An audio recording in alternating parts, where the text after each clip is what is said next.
Pokemon tunes in the background, but not too loud. Just so we get a little tunage. Like I said, I hope everybody's been having a great day. This is the tail end of the stream, which is basically me chit-chatting for a little bit, and most of the time we'll have different topics or whatever. I figured this week I'd do a little bit more wrestling because it's a lot easier to jump into until some kind of segment other than that pops up, and then we'll talk about that. But I did watch Raw last night after I got off my Mad Max stream. Shout out to everybody that was at the Mad Max stream. The Mad Max stream was popping last night. Super happy about that, man. Appreciate everybody that came through.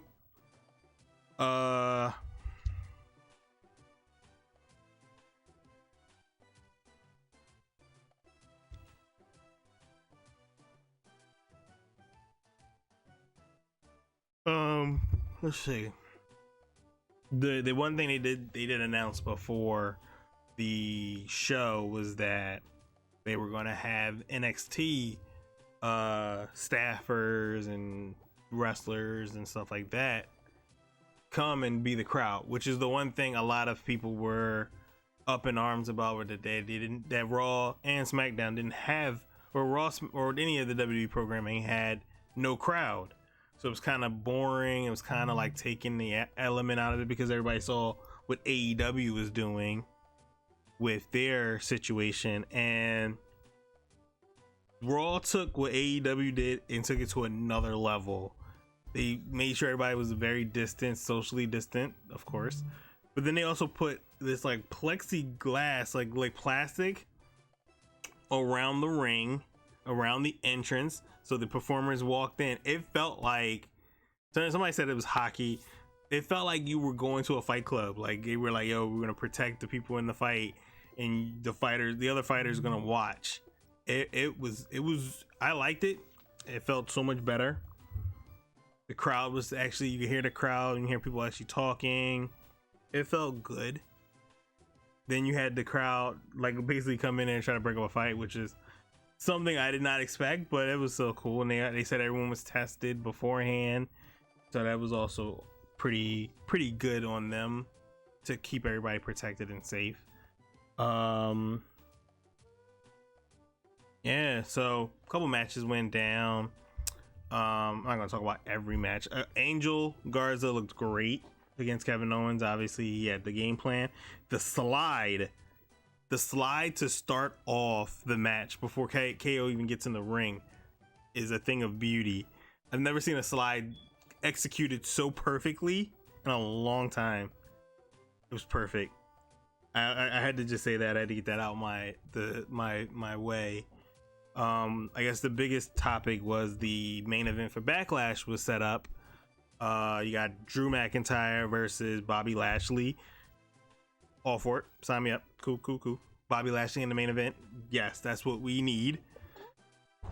Although I've already saw it on Impact a couple years ago, but I'm still for it.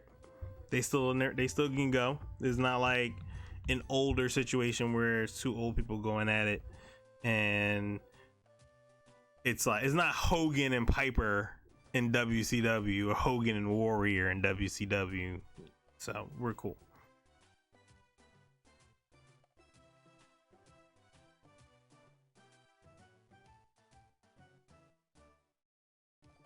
So I'm cool with that. MVP is there doing his manager role, and then it's working. I rocks with it. They also crowned the number one contender for Asuka's women's championship with a nice triple threat match. Nia Jax, obviously, you knew that was going forward with the whole beat down of Kairi Sane and everything like that, so you knew Nia Jax was going to be in that spot eventually. Let's see. The Street Profits and Viking Raiders doing their thing. They did golf this time, which I enjoy these segments so much. And the thing about it is, I also enjoyed the Matt Hardy MVP segments that happened on SmackDown almost 20 years ago. So I'm all for this. I judge you if you don't like these segments, because I feel like you're just kind of bitter. Also, if I said this last night too, if you're a person that thoroughly enjoys a Joey Ryan flip, I'm not gonna say it on my stream, but if you enjoy a Joey Ryan flip but cannot get behind these random wrestlers golfing or doing any other sport besides wrestling, that's on you. That's you. That's a you problem. That's not a wrestling problem. That's a you problem. Let's see. But they had a good thing. The one thing I did notice is Montez Ford had no respect for Bobby Lashley's game, and that's why I'm like, I'm happy that Bobby Lashley's in this whole new situation, because what was it? Street Profits ended up facing Lashley and MVP in a tag team match in the main event. Montez Ford was playing a little too much, and I was like, yo, you sleeping on Lashley. Lashley's an MMA killer. He owned Impact Wrestling, all their titles at one point. Don't let these Rusev and these marriage things fool you. That man is a killer. He is an MMA killer. Montez learned a hard lesson that day. He choked him out. You learned today. Let's see what else happened. Seth Rollins did some Seth Rollins things. Guy's a heel. I love it. Let's see. I mean, I didn't really care for it though. Austin Theory joined. I need to see what's the next step. Then they sent him out some funeral for Rey Mysterio. Yeah, already. Cool. We'll see. Iconics came out there. Getting their work back in, trying to get the women's tag titles. I respect it. Let's see. Because I'm saving the US title for last, because that was one of the biggest things I wanted to talk about. I missed the Ric Flair segment. I definitely did. I definitely missed the Ric Flair segment. I don't even know what he did. All right, I'll have to get back to that one. But I guess I'll just go to the KO show opening. That was awesome. I think it's hilarious that people ask Asuka questions and she does not answer them in English. She just randomly just goes off in Japanese, and I'm just like, you know what? Whatever she says, cool. And then KO tells her, whatever you do, don't punch Nia Jax in the face. She's like, oh, okay. Bam, hitting her in the face. All right, we're cooking with gas here. We are on the roll. So let's see. The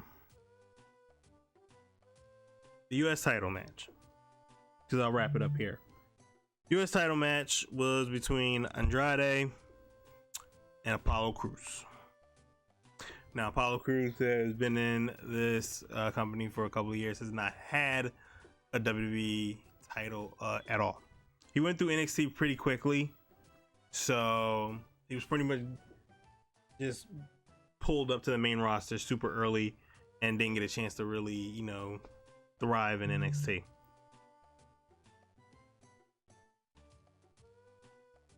Need that coffee. So Andrade is one of the top performers. He's awesome. I can't hate on the guy. Crews, top athlete. Can't hate on him. You knew this match was gonna be wild. You also had Crews coming back after the last time getting injured and not being able to capture the title. So you have this next match, and Apollo is determined. And I was rocking with this match the entire way. There was only one moment I was not a fan of, and I'm super confused by it. I don't understand why it happened. Why the hell are we interviewing Angel Garza during a title match? What the hell does Angel Garza bring to the table during this title match? He's not at ringside. So what is he doing? What are we doing here? And he's just talking, and I'm like, why? There's a match going on. There's a title match. There should never be an interview during a title match. Ever. Like, ever. No. No. Not at all. No. Hell no. No. But I continued to power through after watching that. And Apollo Crews got the win. New champ. And new US champion Apollo Crews. And he did his little post interview speech, and he's like, I did it. I'm a champion, baby. Woo! Woo! You know, happy for him. Happy for him. Show that emotion. Best part is Andrade backstage showing his emotion for losing the title. He is breaking everything in sight. I loved it. I love that emotion. I love that he didn't just go, whatever. He got lucky. No, he was frustrated. He was pissed. He was angry. I want to see that coming from a person that just lost their championship. I don't want to see them just shrug it off. That type of emotion feels weird to me. When a person shrugs off their championship win, like it's not, like their championship loss, like it's nothing. I want you to be emotion. I want you to show emotion. I want you to be vulnerable. I want you to be pissed off. I want you to be all of the above, because that's what you need when you lose something precious like a championship. That should just be part of the business. Like, I don't think anybody should ever even consider like, oh, I lost. Whatevs. No. If someone was doing that, I'd just be, all right, I'm done. There's no need. I have no interest. If you have no interest that you lost, why should I be interested that you lost? So if you are breaking stuff after the match is over, yes, do it. If you are pissed, I know when I lose, I'm upset and I want to break stuff. So I want Andrade to feel that way. I'm happy he felt that way. It made me feel better that he lost. Like when Seth Rollins was basically completely in shock that he lost his WWE title match. I want that emotion. I don't want you to just go out there and go, gee willikers, I lost. No, I want that thing to hurt. I want to see that pain the next match. I want to see you pissed off the next match. Like, well, he pissed off. He came in this match angry. Like when I play a game, I lose and then I go into the next match. I'm going into the next match with a little bit more intensity, a little bit more anger, a little bit more emotion, because I'm not happy about what happened. So I relate to that, and I'm happy about that. All right, so that was my Raw recap. It felt good.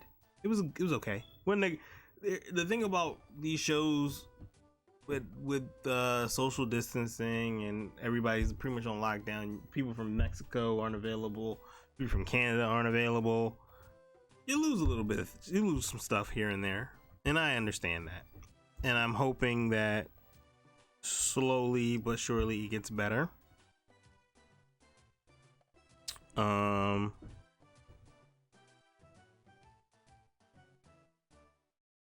Alt 104.5. What? So I'm gonna talk about Impact in a little bit. I'm just gonna pull up what they have listed so far.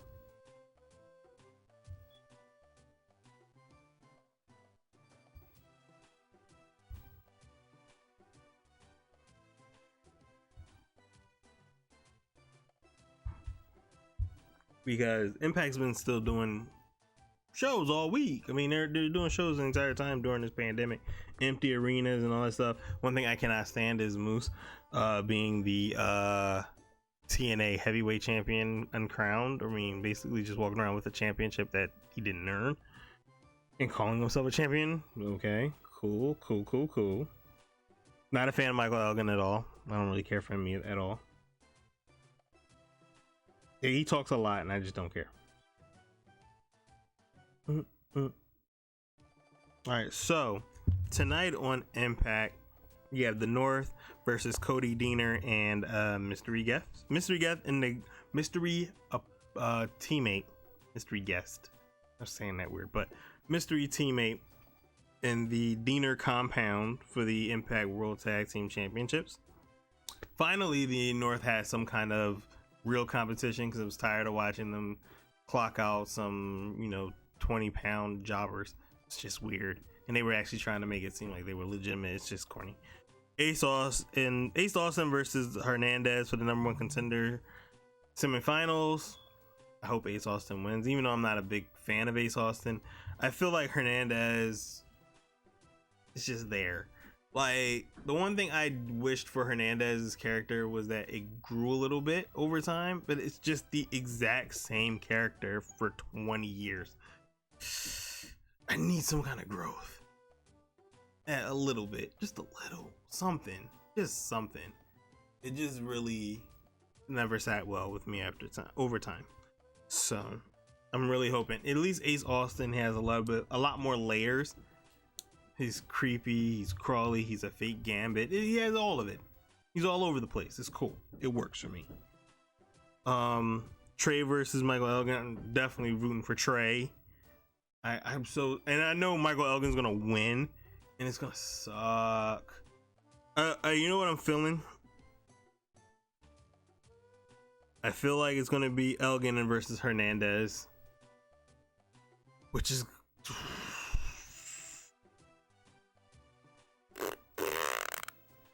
hard pass for me personally, but I understand people are gonna enjoy it, I guess.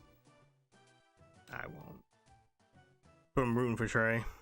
Cousin Jake versus Chris Bay. Go Chris Bay. Cousin Jake. All right, come on, man. Kimberly versus Havoc. I am ready for that match. Women's match has been popping off, and I'm proud of it. I'm proud that they do their thing over there. So, one thing about Impact, I'm cool with. I'm cool with a lot of things on Impact. Let me not say that one thing, but I enjoy their women's division a lot, except for the certain parts with Rosemary and the whole. She reminds me. It's like she's going through her teenage years at the worst possible time. It feels weird, but yeah, that's happening. But she's at the bar. Cool. I don't know. It's certain storylines I don't understand, and I'm trying to figure them out, but we'll see. But we'll talk more about Impact tomorrow morning and more in depth. Yeah, I think that is it for me. I don't think I have anything else to bring to the table. Is 1 o'clock, which is perfect timing. So I want to thank everybody for coming through. Shout out to Kyle literally again resubbing for 22 months. Good lord. How is that every time I'm in this chat it's a new anniversary? That means Kyle shows up once a month. He's like, hey, you've been here for 23 months now. Next time he shows up. So it's awesome, but I appreciate it, man. Shout out to Hank Scorpio.